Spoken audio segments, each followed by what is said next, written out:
Thank you. Good afternoon, and thank you for the invitation to join this symposium. So we've talked and we're going to focus a lot this afternoon on the patient journey. You've heard about the immediate ACS scenario, and so the next 40 minutes or so is really going to reflect on what the journey for that patient looks like moving forward, and I'm going to give you the cardiologist perspective. The slide summarises my disclosures. So just to kind of reinforce some of the concepts you heard in the last presentation by Jean-Claude, I think that from a cardiologist perspective, we're starting to appreciate that there's a much greater burden of dysglycemia in the coronary care. We're seeing not just a high prevalence of diabetes, but in fact, if you take the opportunity to actually measure glucose and A1C levels and you actually check those results, which more and more of my cardiology colleagues are starting to do, they're starting to appreciate that there are many of our patients, in fact, it really is about 2 and 3 of those patients, have some form of impaired glucose control really in the coronary care.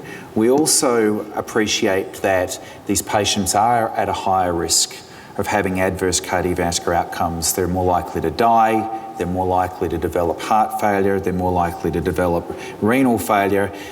They present a considerable challenge for us, but that challenge does not begin once they've arrived in the coronary care department. In fact, their mortality rate is much greater from the second they have their symptoms, including that period that precedes arrival in the emergency room.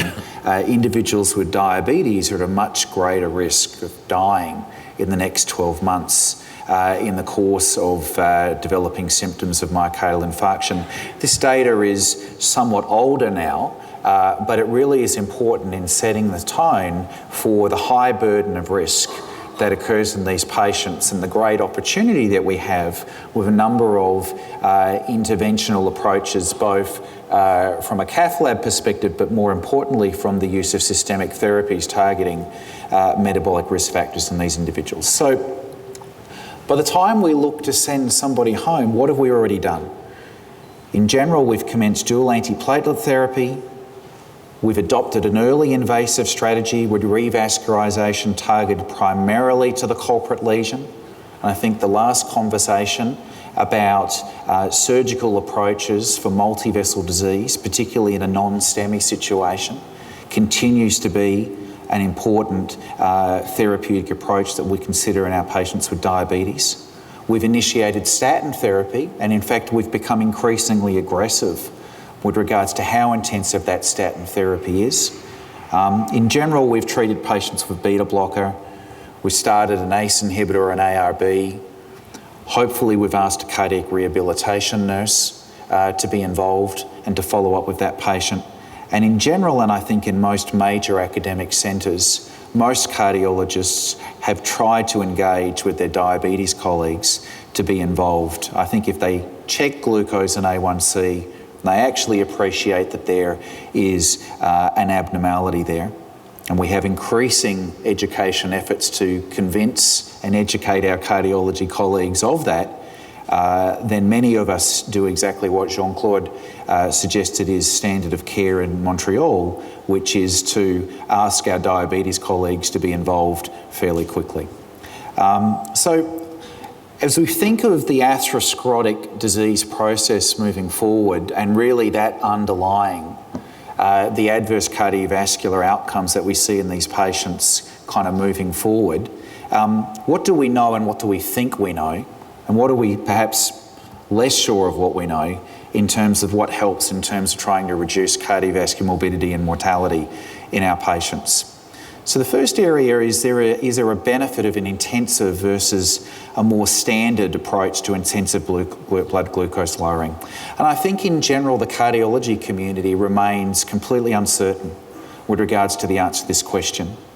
Apart from UK-PDS, and in fact a subset of UK-PDS, most of the more recent large-scale outcome trials that have sought to address the question, is a more intensive glucose lowering strategy more favourable for our patients from a cardiovascular perspective, the answer has either been no or uncertainty. But you continue to see analyses such as these. This is Cochray's meta-analysis that's now a number of years old. And it really does appear that when you pull those studies together, it would appear that a more intensive approach to glucose lowering is favourable for patients from a cardiovascular perspective, above and beyond the microvascular benefits. But it is important to note that there's been quite a bit of heterogeneity amongst those studies. So these studies have been conducted in very different cohorts. Some of them have been of extraordinarily poorly controlled diabetic patients. Some of them have been in patients with much better diabetes control. And so at least from the cardiology perspective, we've taken the view that right now there is not compelling evidence to be overly aggressive in terms of trying to reduce macrovascular complications. And in fact, that HbA1c of 6.5% that Jean-Claude talked to in that 2008 recommendation, many of us in the cardiovascular community wonder, in fact, if it's probably 7, at least for now, is more supported by the evidence. What we are far more sure of ourselves are the management of some of the other metabolic risk factors. Blood pressure lowering is unequivocally beneficial for our patients with coronary disease, particularly patients with diabetes. It's very much underscores to some degree the benefits that we see in early administration of beta blockade, RAS inhibitors, and very much we do try to aggressively treat our patients. Now, where the uncertainty lies is what is the optimal blood pressure goal for our patients with diabetes. This is a moving target. One day it's 140 millimetres of mercury, the next day it's 130 millimetres, then it goes back up to 140 millimetres of mercury, and then over the weekend we've heard that the National Institute of Health have prematurely stopped a large interventional trial of blood pressure lowering because they've been able to show that there was a cardiovascular benefit by more aggressively treating blood pressure in high-risk individuals. So blood pressure lowering is important. How low should we treat our patients remains to be determined. LDL cholesterol lowering is critically important.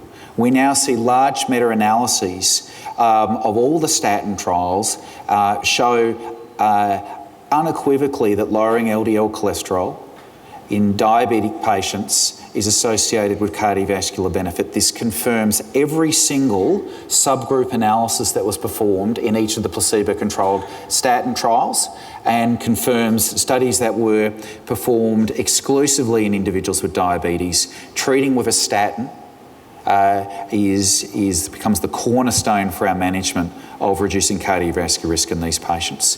And we think that the target should be to aggressively treat these patients, to ideally get their LDL cholesterol below 1.8 millimoles per litre or 70 milligrams per decilitre.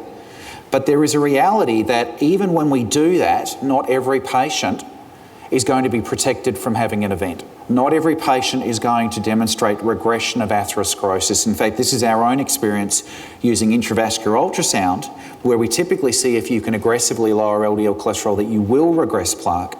But in fact, many patients, up to 1 in 3 patients with very low levels of LDL cholesterol, fail to show regression. In fact, they continue to show ongoing disease progression. And it's really quite important to reflect on what are the predictors of ongoing disease progression in patients whose LDL cholesterol, at least by contemporary standards, are aggressively treated. You're more likely to progress if you're a diabetic. It really reflects that these individuals have a pro-atherosclerotic milieu that's driving their disease. You're more likely to progress if your blood pressure's high, your HDL cholesterol's low, or your apolipoprotein B is elevated. And there are 2 major take-home messages of that observation. One is that it reflects that this is a multiple risk factor-driven disease. So if your LDL cholesterol appears to be okay, if you've got other risk factors that are poorly controlled, you will still progress. And if you still progress, you are still at a higher risk of having a cardiovascular event. The apolipoprotein B reflects the concept that LDL cholesterol does not tell us everything that we want to know about the LDL particle. It simply measures how much cholesterol is within the LDL fraction of plasma. It tells us nothing about how many individual LDL particles there are and whether those particles are big or small. We've seen the emergence of a number of reports now that tell us that LDL particle measures may give us incremental risk prediction in our patients. Here you see data from the MESA cohort where you see discordance between LDL cholesterol and LDL particle concentrations. And really the take-home message here is really the red curve at the top. If your LDL cholesterol appears to be fairly well controlled, but you have an elevated circulating concentration of individual LDL particles, you are much more likely to have a cardiovascular event, suggesting that for that given patient, LDL cholesterol may not have been aggressively controlled enough. And we know that in individuals with insulin resistance and type 2 diabetes, the prevalence of elevated LDL particle concentration numbers and that discordance with LDL cholesterol measures is much greater. Here's looking at it from a different perspective. This is intravascular ultrasound assessment of progression of coronary atherosclerosis in individuals with type 2 diabetes whose LDL cholesterol levels are fairly static over an 18-month period. And you see the difference in terms of just shifting the profile of LDL particle size on disease progression. On left are individuals that while their LDL cholesterol remains stable over time, they preferentially accumulate those small, dense LDL particles. They are more likely to progress over time. Meanwhile, on the right, individuals whose LDL cholesterol is stable again, but where they tend to accumulate those larger forms of LDL, they're far less likely to progress. So it really reflects that there may be much more going on in terms of LDL above and beyond LDL cholesterol that may underscore why we have started to see the benefits of additional LDL lowering strategies above and beyond a statin. Here you see the data from the Improve It study, which was reported a little over a year ago, seeing the benefits of adding ezetimibe, the cholesterol absorption inhibitor, to simvastatin in individuals following an acute coronary syndrome. This was a very long study. Patients were followed out over 7 years. We see a modest, albeit statistically significant benefit of adding a cholesterol lower absorption inhibitor on top of a statin. And when you look at the subgroups, it really is quite striking that almost all the benefit in this study was seen in the individuals with diabetes. That in fact there appeared to be no benefit whatsoever of adding ezetimibe to simvastatin in individuals without diabetes, again reinforcing the concept that here is a group of patients at a higher degree of risk and certainly a higher degree of atherogenicity in terms of their LDL, and you see the benefits of more aggressively lowering LDL cholesterol in those individuals. You see here the PERISCOPE data reflecting another measure of dyslipidemia that worries many of us with our patients moving forward. We know that many patients with diabetes have high levels of triglyceride, low levels of HDL cholesterol. It turns out that in patients with coronary disease, when you monitor disease progression with imaging over time, the strongest predictor of disease progression in these individuals isn't LDL, it's not glucose, it's not blood pressure, it's that triglyceride to HDL cholesterol ratio. It's a strong predictor of disease progression and suggests that here is another target in terms of trying to develop new therapies. Are fibrates useful? We've had a large number of clinical trials of fibric acid derivatives that now extend over the course of the last half a century. Some of those fibrates have worked and some of them have not. When you pull the data together, you find that the use of a fibrate in high-risk individuals is associated with a significant 10% risk in cardiovascular events. But really what's the most striking take-home message of this meta-analysis is the bottom line here, that where all the benefit is seen are those individuals who have a high triglyceride at baseline. We saw it as a consistent subgroup post-hoc observation in each of the fibrate studies. We see it reinforced in the meta-analyses.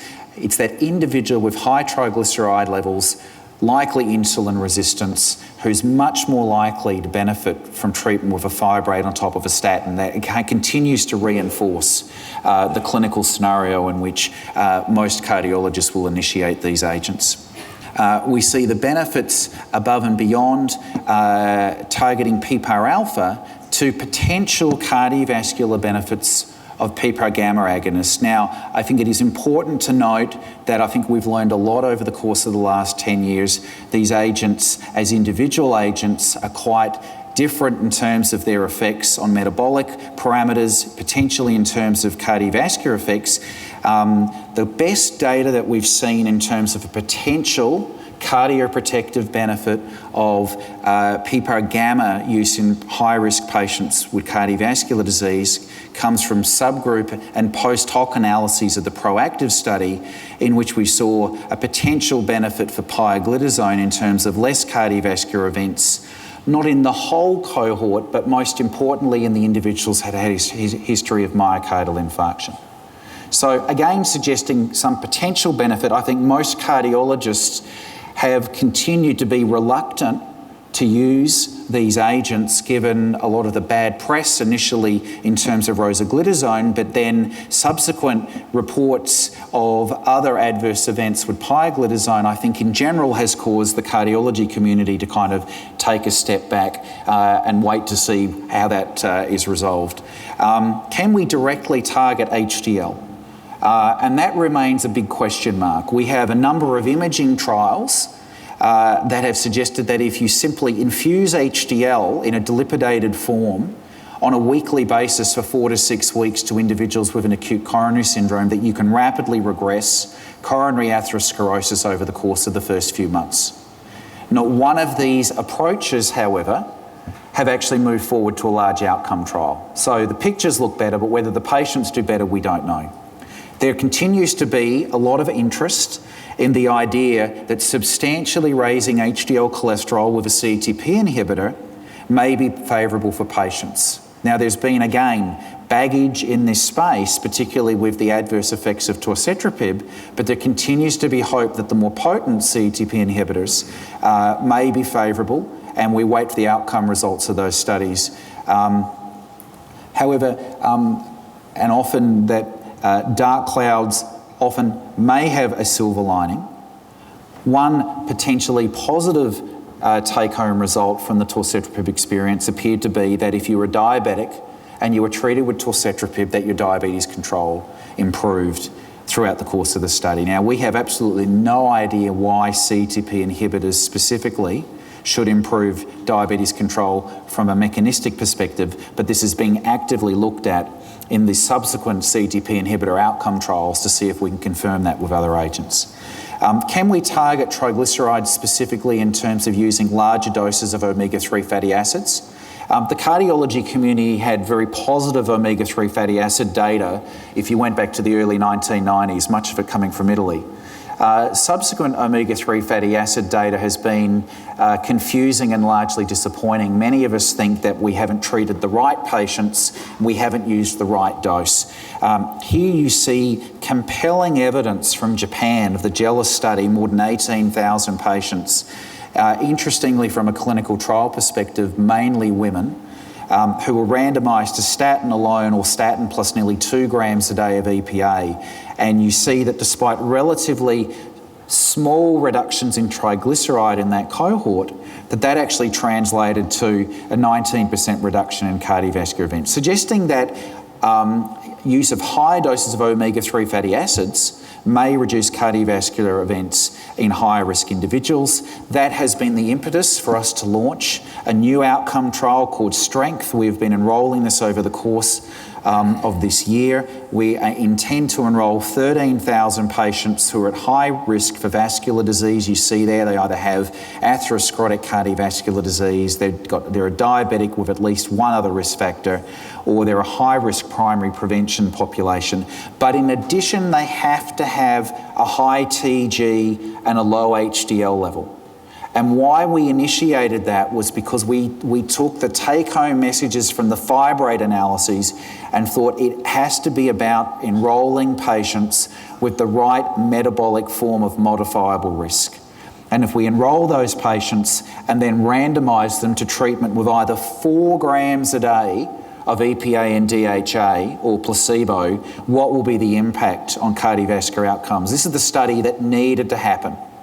And fortunately, we've been able to do that. We are currently enrolling in that study, and we'll be able to definitively answer the question, are omega-3 fatty acids useful on top of all the other therapies for our patients with cardiovascular disease? Now, the cardiology community know very little about steno-2. But in fact, it becomes a really nice educational tool to my colleagues that reinforces the benefits of not actually trying to target one risk factor, target them all. Steno-2, while being a small study, was an elegant study, and it asked a really simple question. If we just aggressively treat our patients across the board, do they do better?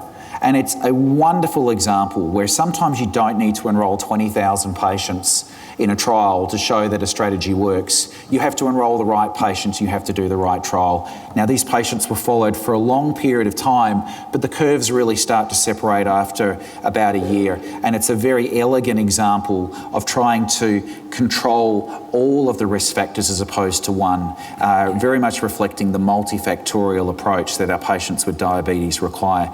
And here's our imaging attempt to actually have some sort of biological substrate to understand why the benefits were seen in steno-2. So we have here looked at individuals with type 2 diabetes with angiographic coronary disease and whom we're able to follow in terms of looking at their disease progression over time. And what we asked in this analysis was, we asked, how many of these targets do patients achieve? How many of them get an A1C less than 7, an LDL cholesterol less than 2.5, a triglyceride less than 1.7, a blood pressure less than 130, and a CRP less than 2? Now, they weren't all the same risk factors as steno-2, but it very much reflects the same type of concept of looking at the multifactorial approach. And what you see here as you go from left to right, the more of those targets that those patients achieve, their disease progression slows, and if you achieve all of them, you actually regress. And so it really gives the underpinning for why we see the cardiovascular benefit of really targeting all the risk factors. As a cardiologist, I can't walk past a bed in my coronary care unit without a patient being enrolled for a clinical trial. And very few of those patients are for my trials. Many of them are for studies of new anti-diabetic therapies. We all know that the world changed, and that the rules for bringing anti-diabetic therapies to clinical practice changed, requiring many outcome studies at the very least to show no adverse effect on CV events. What I think many of us this week at this meeting will be very excited will be to hear the results of the EMPA-REG outcome study, with at least the early press release suggesting that there was not only no harm, but potentially cardiovascular benefit. And that really is an important step forward. So in summary, from the cardiologist perspective, diabetes is associated with a high risk of adverse cardiovascular events. In patients along that journey following ACS, there's increasing evidence that supports use of intensive risk factor modification of multiple risk factors. The potential cardiovascular benefits of intensive glucose lowering is less certain, but we believe that there will continue to be work in that space. And really, that is the bottom line. We've learned a lot. Studies have informed us greatly. We need more studies to inform us more, and I'll thank you for your attention.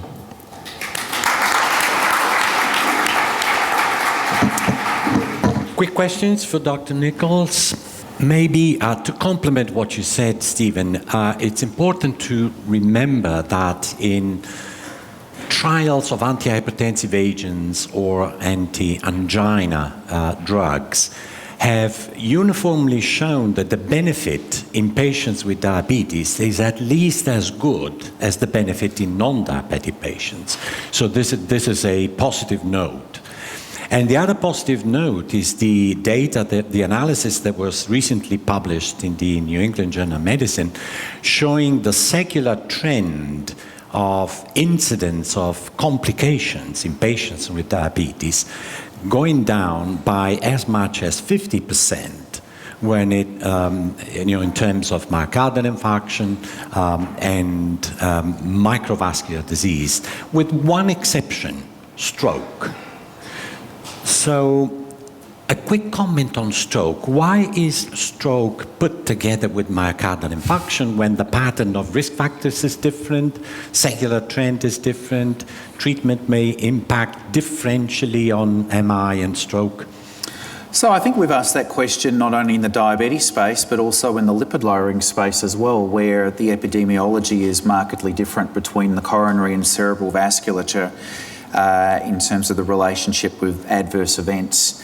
To what degree it's not only a shared pathology, but to what degree it reflects that modifiability, I think, is really the bottom line. And I think that we as a cardiology community are moving our definition away from residual risk to one of modifiable risk. And I think that you see some of that kind of thinking that starts to play out with the fibrates, for example, where clearly these are agents that aren't right for everybody. We've got to pick the right patients.